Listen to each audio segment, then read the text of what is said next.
Good morning. Today we're going to make rouladen. This is something that my mom learned to make from her niece-in-law. So her name is Chris Jernigan, and she was born and raised in Germany. And her parents learned to make this.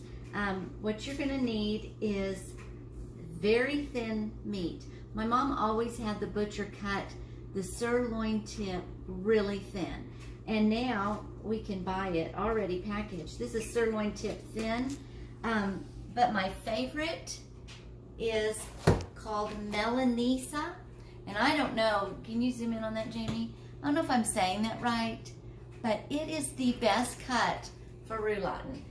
They only had 2 packages, so I ended up getting this extra package of the sirloin tip thin. And it even says on there the same name, Melanesa di Pulpa Bola Portofino. Anyway, we're gonna have to cut these in half because they're a big, like a sheet of meat, and we will cut it in half because you want these strips to be about, well, this big. This is the perfect size. When we lay it out, I will show you. But to assemble your ingredients, you're gonna need the meat, and we're feeding 10 people tonight, so I need quite a bit. You need 1 pound of bacon. You need a white onion. You need dill pickle spears that we're gonna not only cut in half, but we're gonna cut in half lengthwise as well. And then mustard. So I'm going to cut my pickles and my onion, and I'm actually even gonna cut the bacon into half strips. It just makes it go farther, and a little dab will do. You don't need the entire strip. I have found half will work just perfectly. So I'm going to cut them up, do my prep work, and we'll come back and assemble them. Okay, so before I get started on my meat, I just wanted to explain this. So Jamie, come over a little closer. This is what I was talking about earlier when I said that the sirloin tip comes in a more rounded shape. And as you look at this, I say, okay, I'm gonna get about 3 pieces from it. I'm gonna cut this part off, and we're gonna have a little one. So let's just do that real quick. Notice I have this working table. I like this little fold-up table because I can sanitize it so easy after I finish with my raw meat, because you wanna be so careful with your raw meat afterwards, because all the germs. And then on this one, I'm going to cut it this way and get 2 slices on this side. So I'm going to take it, and there you go. I'm having to get my meat all laid out before I open up my bacon, because I need to make sure I save enough that I slice the bacon in a way that each piece of meat has 1 part of the bacon strip to it. So let's do one more, and we'll look at this one. And on this one, it's the same way. So I'm going to get, this is going to be 1 over here, and you just kind of, if you can, follow where that little fatty edge is. Yikes. And then 2 out of this one. So I just wanted to show you that. We'll come back later when I have all the meat out. Okay, we're back. I've got my meat all laid out. If you can see that, Jamie, can you see it? We ended up with 26 pieces of meat. And as you notice, these right here are the sirloin tips, but these are those Melanesian cuts. To me, they were absolutely created for rouladen. I love that we stumbled upon them.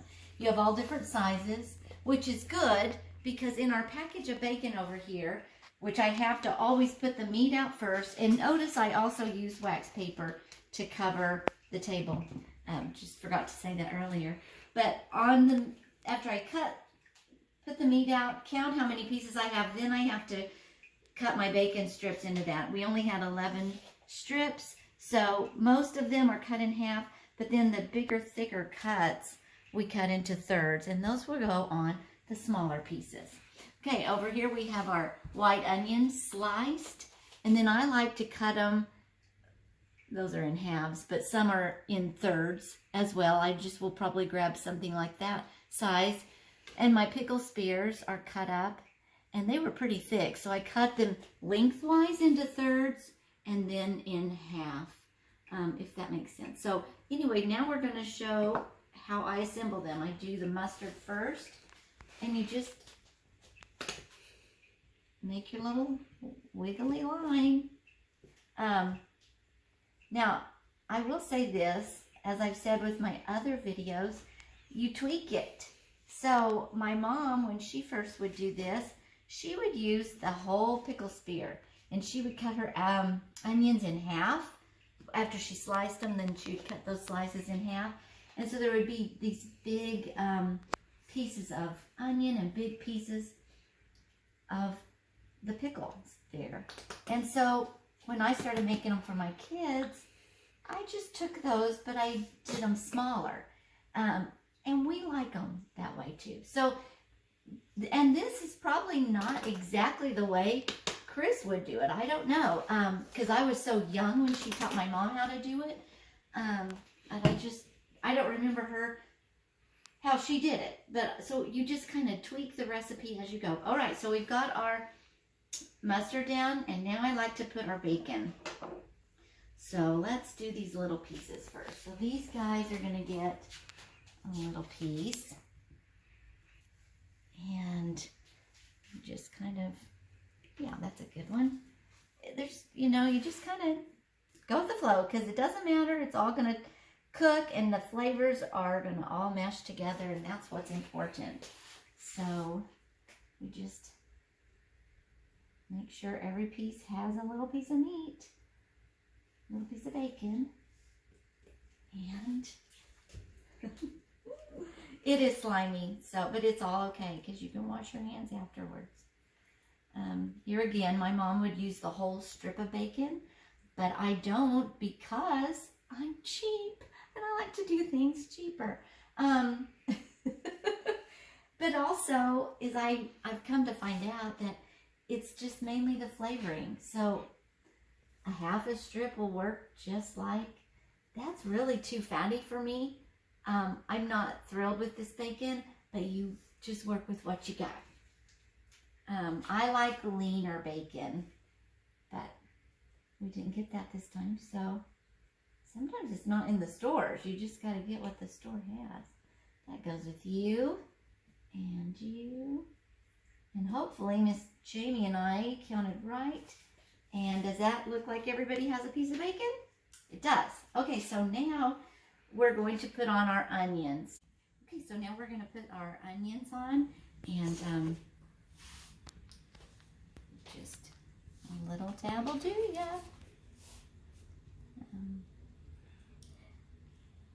So all the onions will go on all these, and then we're going to do our pickle slices too, and I'm just going to show you a little bit, and then we'll come back when it's all done. So you see, it's just a little sliver of onion, pickle spear. Okay, we'll come back when that's done.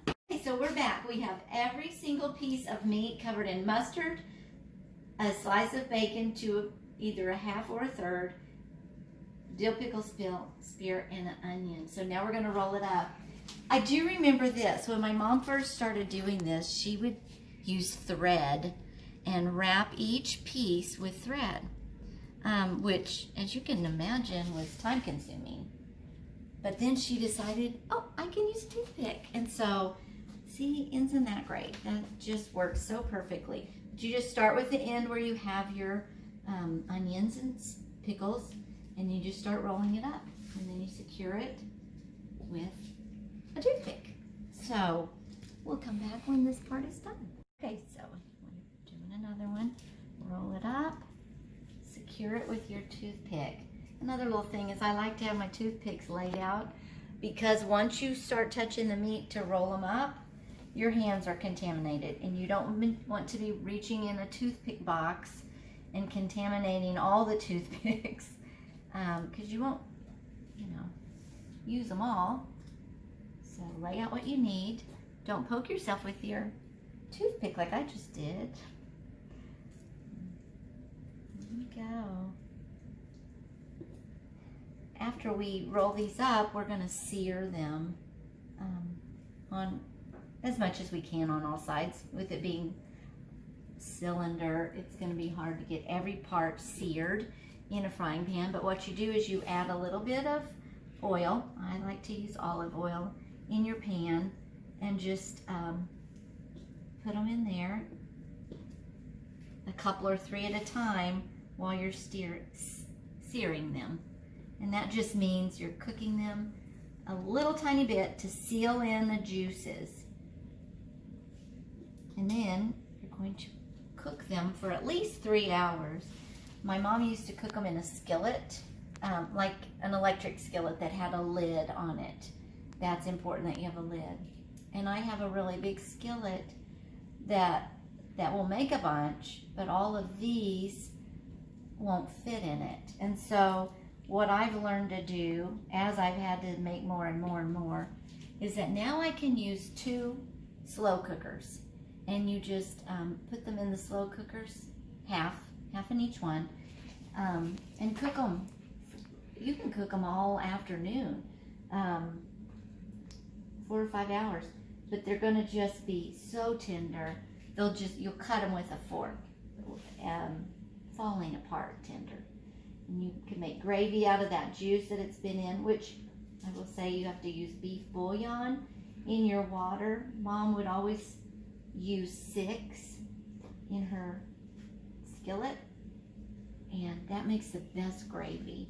Make some mashed potatoes, gravy, and rouladen. Doesn't get any better than that.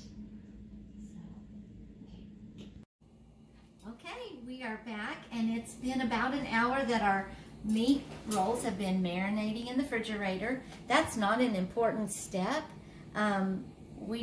It was close to lunch and we needed to stop and eat lunch. So the good thing about this is if you need to roll these up the day before you cook them, they'll set in the refrigerator and they will marinate and they'll be just wonderful too. But now we're getting ready to sear them. So as you can see, I have my 2 different pots for my slow cookers ready. I also have 2 cups of beef broth.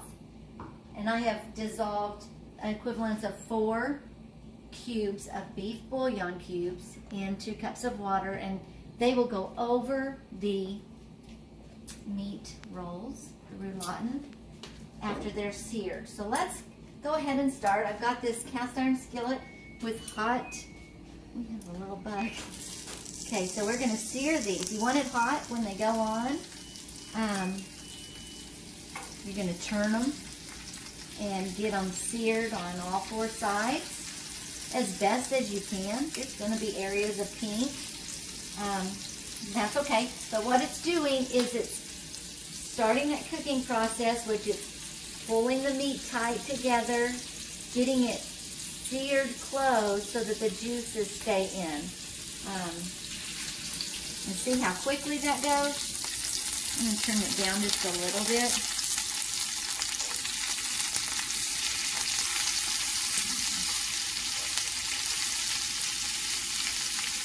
It doesn't take long, and then you just kind of keep them turning because they will start sticking to your pan.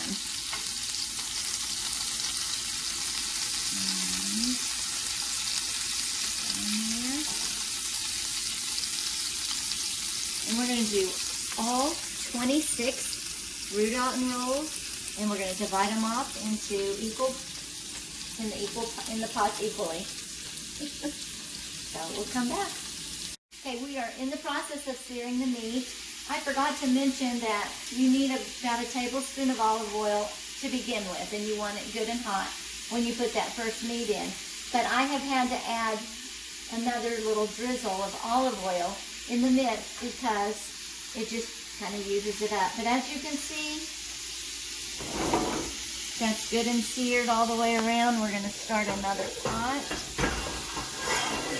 Drip. Okay. It's like a few seconds on each little side. That toothpick makes it a little bit trickier to get like the top part seared, which I guess the old days of the thread, you didn't have that problem. So I'm going to add a little bit more of our olive oil. See, just a little splash in there. getting hot. And then we are going to finish up our searing. And remember, it's just like seconds. By the time I get 4 in this pan, we're ready to turn the first one. See, look at that. So just get a tiny bit seared is all it needs. Just a little bit. Okay, we'll come back. Okay, so we've got all our meat seared, and now we've got the 2 cups of water with the 4 cubes of beef bouillon. So watch as I pour it over the meat. Okay, we're going to gauge to see how much more water we need. Because especially when my mom would do it in that electric skillet, it would steam out the moisture a lot, and we would have to keep adding more water, add more beef bouillon cubes. But in your slow cooker, I don't think it loses so much the moisture, but we'll check it periodically, and we will also turn the meat so that the ones that are on top can be moved to the bottom. And we'll put the lid on it. We'll check it in a couple of hours. We're going to turn it on high.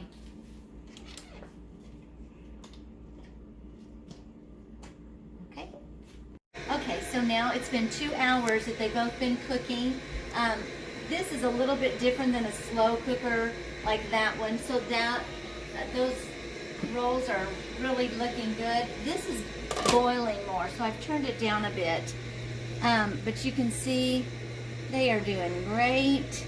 And now that they've kind of shrunk up a little bit, you can just kind of, instead of rotating them, I don't have to rotate them, I can just squeeze them down there into the water because they're just doing great. They're going to be very, very tender. Right now, you'd have to cut them with a knife. So if you have an electric skillet that you're going to cook these in, be sure and allow for like 3 hours. For a slow cooker, we've put this on at 1, and they'll probably be done by 5. We're going to eat at 6, so I'll turn them down and just let them stay warm. And they're real forgiving. That's why I love making them, because they're easy, and you don't have to eat them right away. So I'm making the gravy now, and what I've done is I've taken all the rouladen rolls out of here and I've moved them to this. They're really pretty much done, but the ones that are in this crock pot did cook slower, so they're not as done as these. So I'm just going to put these in the bottom, and we're going to continue cooking, but we're going to make gravy, and I thought I would tell you how to do that. So the juice in this pot, as you can see, it's pretty clumpy. I don't know the word. So I've taken a sieve. I always do this to my gravy, and I just sieve that gunk out. That's a good word for it, isn't it, Jamie? Gunk. Okay, so now we have just this juice, and it's two cups maybe. You eyeball it, and I'm going to add some. I'm just going to heat this on the stove, and I'm going to add some Argo cornstarch. Stir it in there, about 3 tablespoons for about half a cup of water, and I'm going to pour it in there, and it's going to thicken it. If you need to add more, add a little bit more with some water so that it's not lumpy, and just heat it through, and that's how you make your gravy. Okay, it's been cooking since 1 o'clock, and it's 3 minutes till 6, and they are falling apart so tender. They are going to be melt in your mouth. Can you smell the goodness? Okay, we're going to go enjoy.